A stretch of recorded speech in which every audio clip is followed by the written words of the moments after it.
안녕하세요. 저는 이산화탄소 포집 부분 발표를 맡게 된 전략기획팀 이윤정 주임이라고 합니다.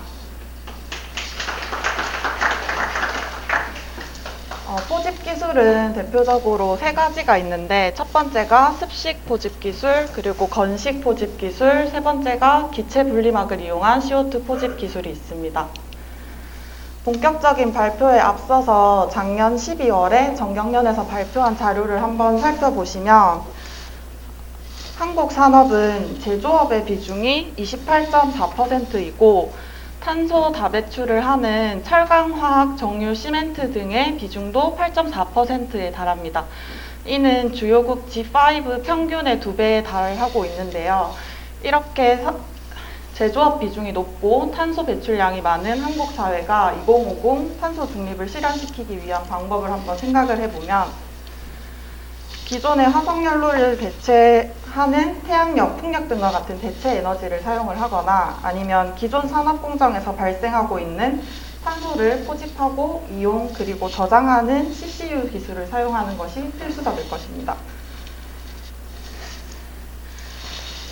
이 CCU 기술이라고 하면 이전 그림에서 보신 것처럼 화석연료를 연소하는 석탄화력 발전에 가장 먼저 적용이 되다 보니 이 CCUS 용어 자체가 석탄 발전을 위주로 설정이 되어 있습니다.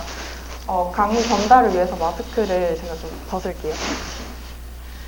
그래서 이 CCS의 용량을 1MW급, 10MW급이라고 주로 이야기를 하게 되는데 앞으로는 이 석탄화력 발전 외에도 수소 추출하고 나서 이산화탄소가 나오는 것을 포집을 한다거나 시멘트 공정에서 나오는 이산화탄소도 포집을 하게 될 것이기 때문에 이 1MW급 CCS를 시간당 4,900급의 가스를 포집을 하는 플랜트 그리고 하루에 20톤가량의 CO2를 포집할 수 있는 설비라고 생각해 주시면 좋겠습니다. 그리고 이 또한 배가스가 나오는 CO2 포집의 위치에 따라서 앞에 보이는 그림처럼 연소 전 처리, 그리고 연소 후 처리, 순산소 처리라고 부르기도 하는데요. 이번 강의에서는 CO2를 포집할 수 있는 기술적인 타입으로 한번 강의를 진행해 보도록 하겠습니다. 그 첫 번째가 습식 포집법입니다. 앞서서 목차에서 말씀드렸던 것처럼 크게는 습식 포집법, 건식 포집법, 그리고 막분리 포집법이 있는데요. 습식 포집법 안에서도 물리 흡수와 화학 흡수가 이렇게 나뉩니다. 여기서 이산화탄소 포집법에서는 액체 흡수제를 사용하는 화학 흡수법이 가장 대표적인 방법이고 저희 파나시아 또한 이 방법을 통해서 연구 개발 중에 있습니다. 다시 한번 정리를 해서 말씀을 드리면 습식 포집법에서는 화학 흡수법이 있고 이 화학 흡수는 액체 흡수제를 사용하는 것이 가장 큰 특징입니다. 국내 개발 기술을 보시면 한전전력연구원에서 개발한 아민 계열의 포솔, 그리고 애기연에서 개발한 아민 계열의 마브라는 흡수제가 대표적이고 그 다음으로는 알칼리염을 사용을 하는 키어솔이 있습니다.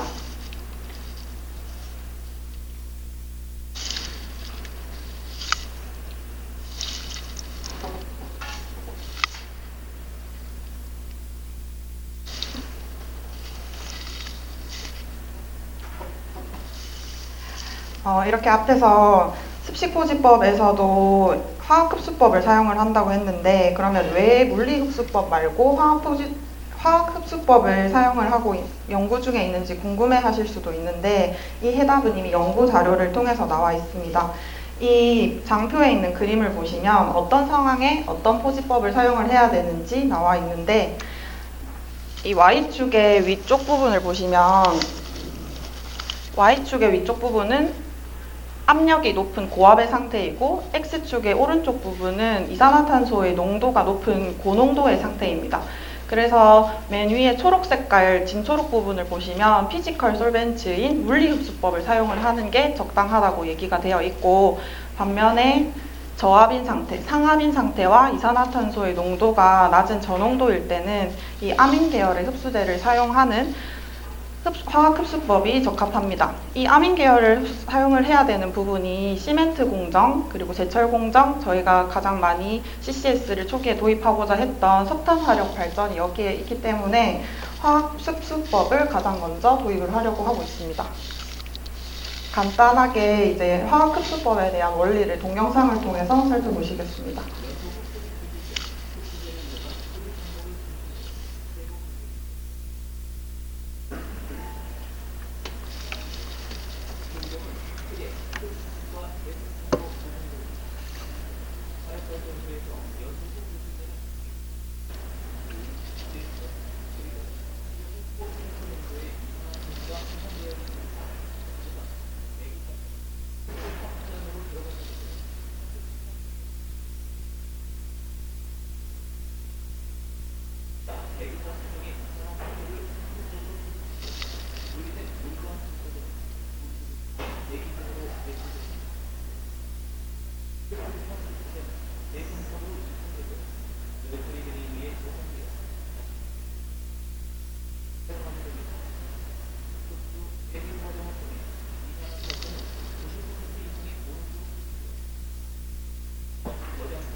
이제 동영상으로 살펴보셨던 이산화탄소 포집 설비의 컴포넌트를 다시 한번 정리를 해볼 건데요. 대표적으로는 1번 탑인 흡수탑이 있고 2번 탑인 재생탑이 있습니다.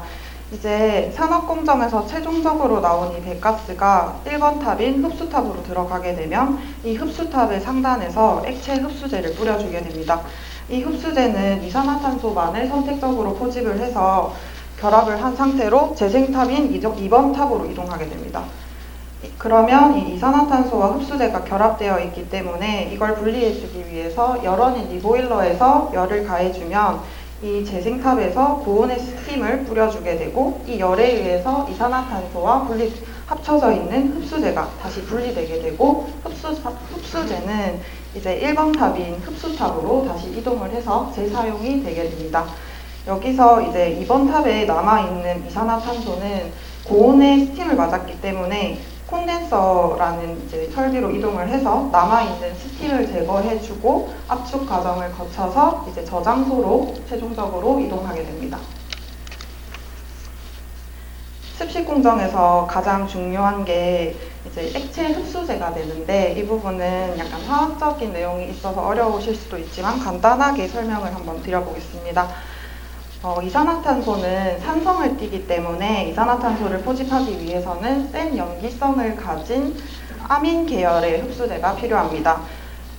그래서 아민이라는 이 흡수제가 가장 대표적으로 사용이 되고 있는데 이 아민은 암모니아 유기 유도체입니다.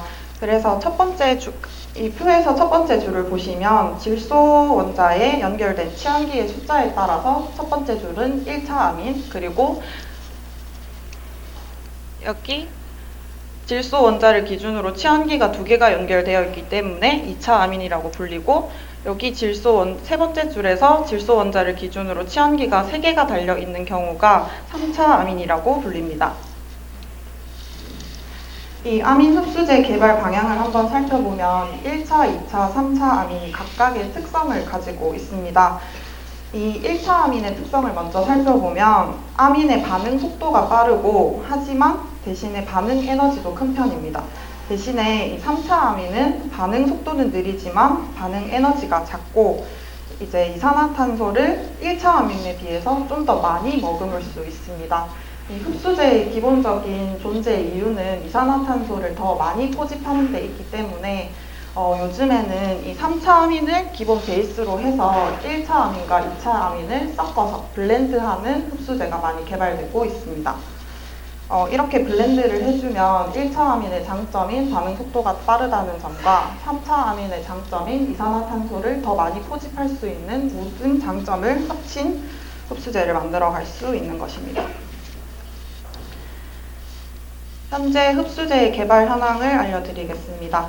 앞서 언급했던 것처럼 1차 아민이나 2차 아민을 단독으로 사용을 하는 게 1세대 상용 흡수제라는 것이고, 대표적으로는 MEA라는 흡수제가 있습니다. 다음으로는 여러 가지 성분을 섞어서 조금 더 좋은 장점만을 뽑아낸 2세대 개선 흡수제가 있고, 앞서서 언급해드렸던 것처럼 한국에너지연구원에서 개발한 키어솔이나 한전전력연구원에서 개발한 코솔이 이 2세대 개선 흡수제에 포함이 됩니다. 마지막으로 3세대 혁신 흡수제가 있는데 이 액체 흡수제다 보니까 재생을 하기 위해서 재생을 할 때 이 액체 흡수제에 물의 잠열이 차지하고 있는 포션이 큽니다. 그래서 이 흡수제 안에 있는 물까지 최대한으로 줄여서 만든 흡수제가 3세대 혁신 흡수제입니다. 이제 여기까지 습식 공정의 원리와 흡수제에 대해서 알아봤고, 그 다음은 습식 공정의 장단점에 대해서 알려드리겠습니다. 장점으로는 습식 공정은 대용량 가스 처리가 용이하다는 점과 이산화탄소 농도 변화에 적용성이 크다는 점이 있습니다. 대신에 단점으로는 흡수제 재생을 위해서 재생탑에 고온의 스팀을 뿌려줘야 되기 때문에 여기에 드는 에너지가 크다는 점이 있고, 액체 흡수제의 열화 및 재료 부식의 단점이 있습니다. 다음으로 화학흡수법의 개발 현황입니다. 해외의 경우는 지금 다양한 프로젝트가 진행 중인데, 그 중에서도 대표적인 프로젝트가 이제 미국의 미츠 12사의 흡수제로 진행 중인 25MW급, 그리고 캐나다 쉘사가 진행 중인 150MW급, 마지막으로 미국에서 미쓰비시사가 진행 중인 240MW급 프로젝트가 있습니다. 이 마지막 페트로노바 프로젝트 같은 경우는 실증이 이미 만료가 됐고 하루에 4,800톤 가량의 이산화탄소를 포집할 수 있다고 합니다. 다음으로는 국내 현황입니다. 국내는 보령화력발전소 10MW급 플랜트에서 한전련이 개발한 코소를 가지고 실증이 진행 중이고, 다음으로 태환화력의 0.5MW급 플랜트에서는 애기연이 개발한 마브라는 흡수제로 실증이 진행 중에 있습니다.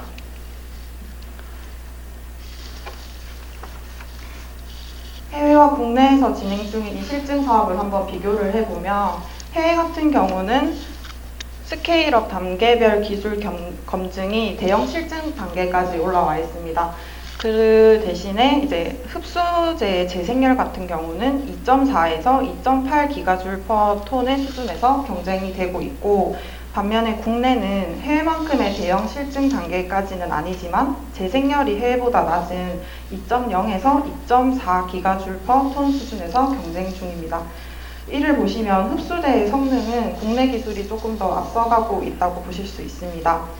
여기서 이 재생열이 CCS의 이제 성능에 가장 중요한 역할을 한다고도 이야기를 하는데, 재생열의 정의를 다시 한번 정리를 하면 이산화탄소 1톤을 흡수하고 있는 이 흡수제를 재생탑에서 다시 분리를 할 때 드는 에너지를 얘기를 합니다. 그러니까 이 재생열이 낮으면은 전체 공정에서 에너지가 적게 드는 것이고, 이게 바로 CCS의 경쟁력이 될 수도 있는 것입니다.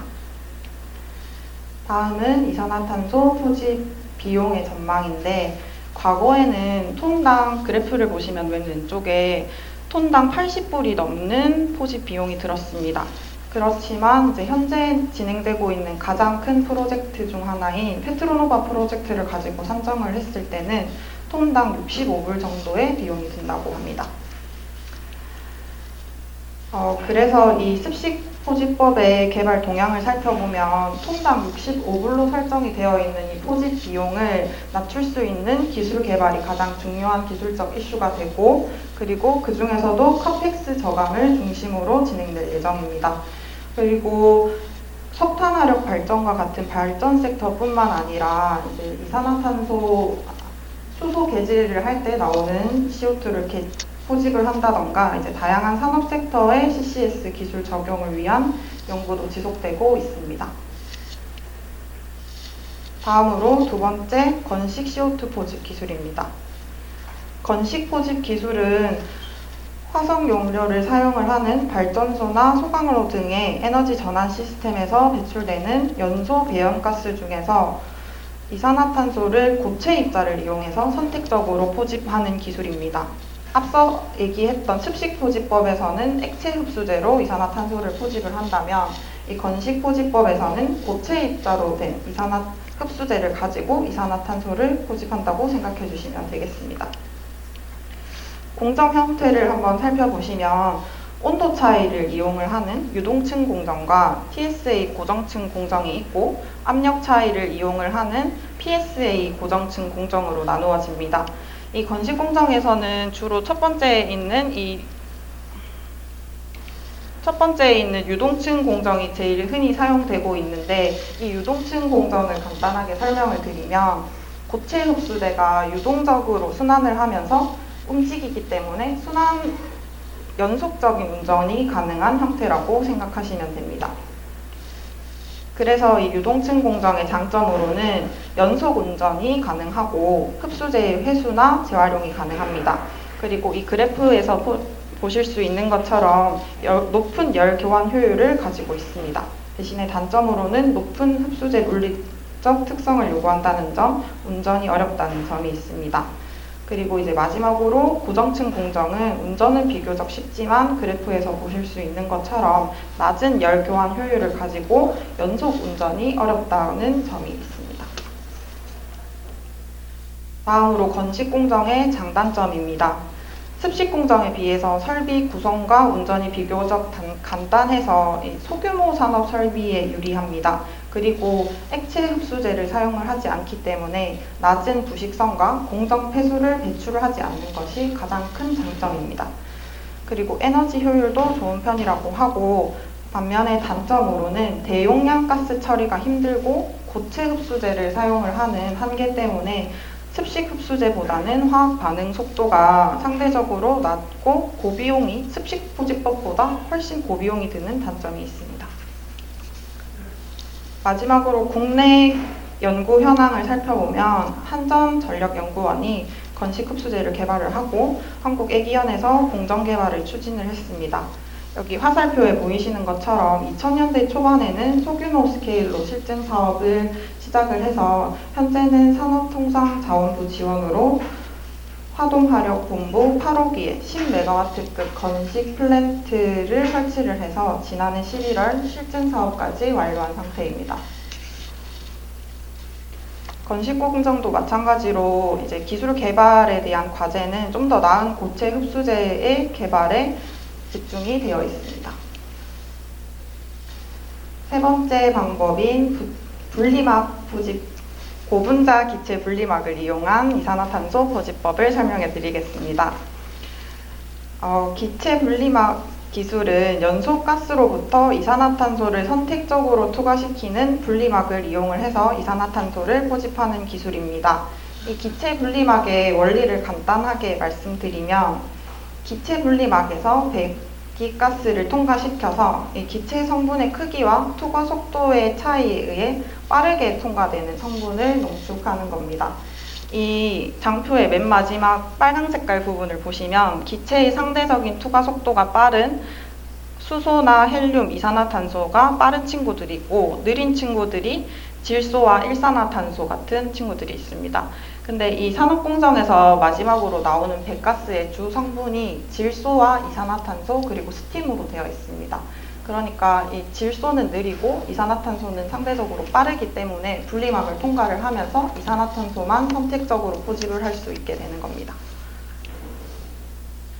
다음으로 이 기체 분리막 공정의 장단점을 살펴보면, 건식 공정과 마찬가지로 낮은 에너지 소모가 장점이고 설비 구성과 운전이 단순하고 풋프린트가 상대적으로 작다는 장점이 있습니다. 그에 반해 습식 포집법만큼의 포집률이 나오지 않아서 낮은 선택성을 가집니다.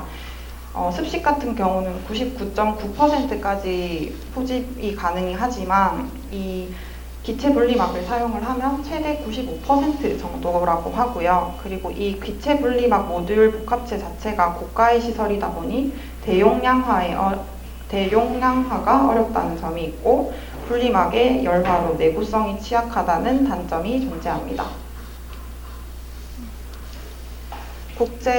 국내 기체 분리막의 실증 사례를 살펴보시겠습니다.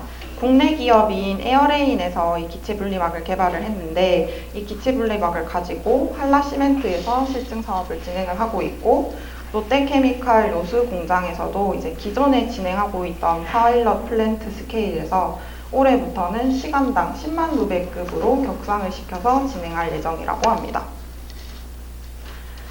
기체 분리막을 이용한 이산화탄소 포집은 아직까지 어퍼 바운드, 상한선을 넘어가는 멤브레인 개발이 되지 않아서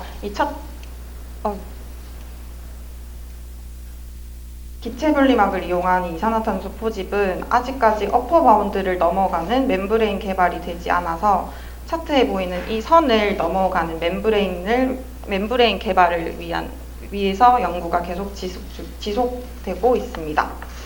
마찬가지로 연결해서 설명을 드리면 이 어퍼 바운드를 넘어가는 멤브레인 개발과 그리고 가격 경쟁력 확보, 그리고 이 분리막의 라이프 타임을 증대하기 위한 노력이 이어져 오고 있습니다.